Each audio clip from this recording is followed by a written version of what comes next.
If you have arthritis, experience gum abscesses, indigestion, or are looking to lose weight, the next herb we're going to highlight is one you should add to your backyard pharmacy.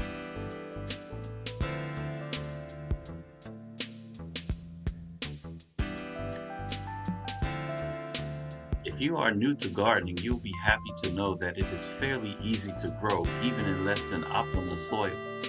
Much like crabgrass, essentially lemongrass grows itself, especially if grown in a sunny location. It's perennial in zones 9 and above, and it's annual in zones below 9. If you live in zones below 9 and you want it to survive, take it inside for the winter months.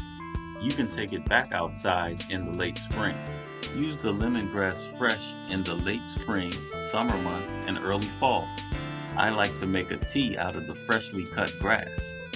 Prior to winter, cut the grass almost to ground level and dehydrate it. This way, you may have a steady supply until the next growing season.